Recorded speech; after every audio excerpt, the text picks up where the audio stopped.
Alright, Fred, here we have it. 1/18 scale Auto Art Chrysler Imperial, well, modified Chrysler Imperial, also known as Black Beauty. For those of you that don't know about Black Beauty, which if you search this video you may have already realized, or searched the subject, you may have already realized what this is. From a TV series back in '66. Actually, is when it started, 66 to 67. I'm reading this kind of as we go, which was the year I was born, so that's a long time ago, in '66. The car, as I mentioned, it is a Chrysler Imperial from the day, and like I said, it obviously had different modifications on this one since it was a crime fighter.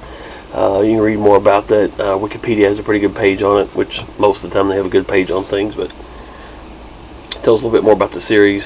Stars Bruce Lee was actually in it, which I knew that without reading it. Bruce Lee was kind of the Chuck Norris of the day. Small, but still pretty good, still a badass. So anyway, we'll leave it at that. The car itself, beautiful car. Again, Auto Art made this. For those of you that collect any Auto Art models or have seen them, the detail on them is amazing. The paint is amazing. I don't know if you see that reflection in the paint. I mean, you can see almost every tool that's hanging up there on my pegboard behind the car.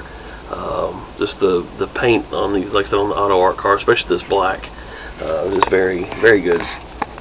Like I said, the details are ridiculous on it as well. Let's go ahead and open the hood up. Of course, I can't ever get my finger under there, but we're going to try to do this without.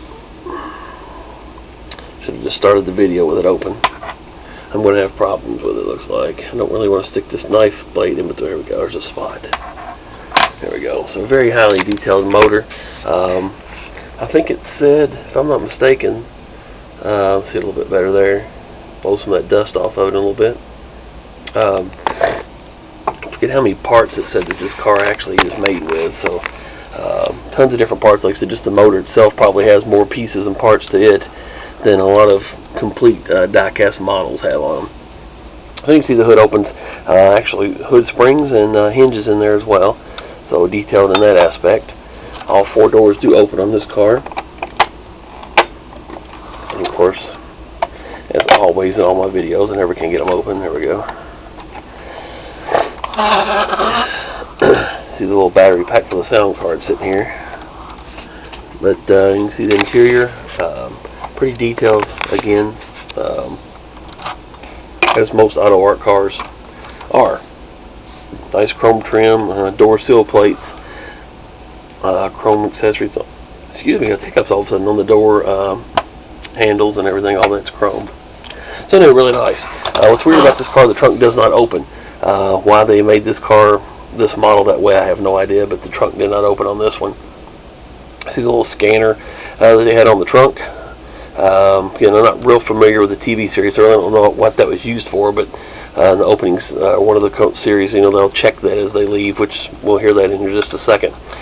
Taillights wrap around up to the top of the trunk, rear-firing rockets, and I believe this was some tear gas, maybe nozzle. I can't remember if it was tear gas or not. And then also you had a gas nozzle in the front, along with front-firing rockets.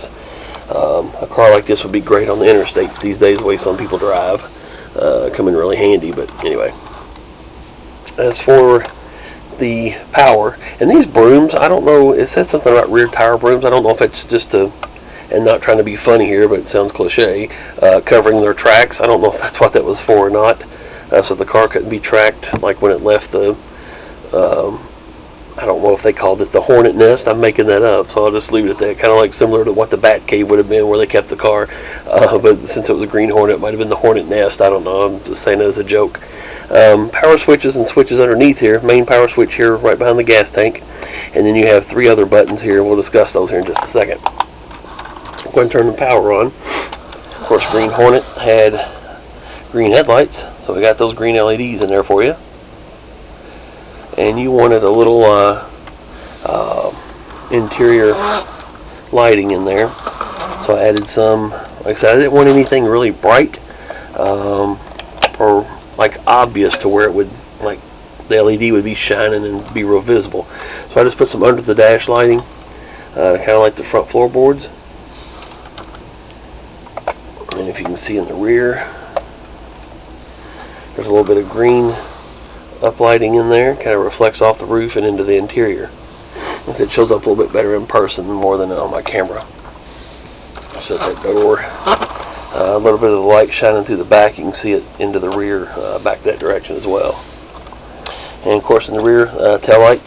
I use 3 LEDs to kind of wrap around up onto the trunk to illuminate those completely. So they look really cool in there.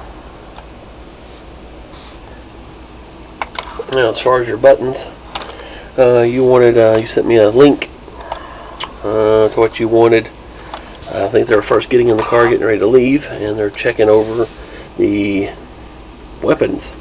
So let's go ahead and hit this first button here and hear the audio that you wanted. Of course, I hit the wrong button, hit the power switch. Let's try again.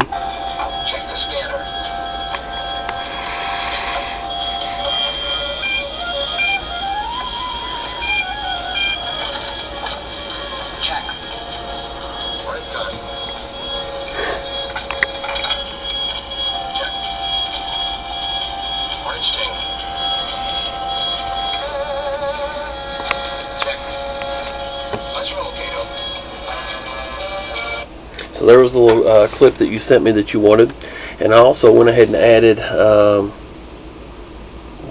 on different buttons, of course, added the as the show comes on, the audio to that.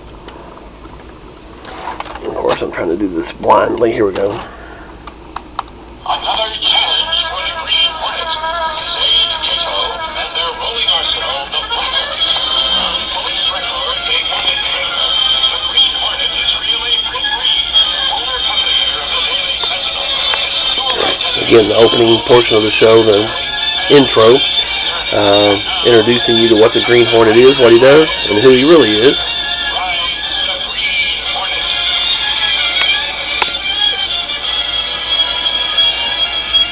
Part of the song.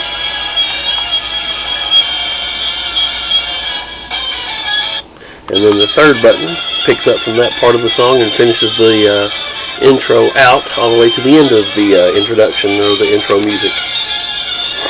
That song, if it sounds familiar to some of you guys, it is Flight of the Bumblebee. Kind of revised a little bit, I think, for the show. So anyway, Brad, there you have it. Turned out really nice. Looks really cool, and like I said, with the sound that you wanted, and I just give you a couple extras there, kind of as a bonus. Since I didn't have to buy the MP3s for it, they were available on the internet, so I didn't have to purchase anything on that. And the sound card's pretty much the same price for the sounds, different sounds, so didn't really add that much more to it. A little bit extra work for you, but again, you waited a little bit extra longer for it, so I'll add those for you, no problem. Anyway, I appreciate it, and get another movie or TV show car. I'm the one to do it for you. Appreciate it. Thank you.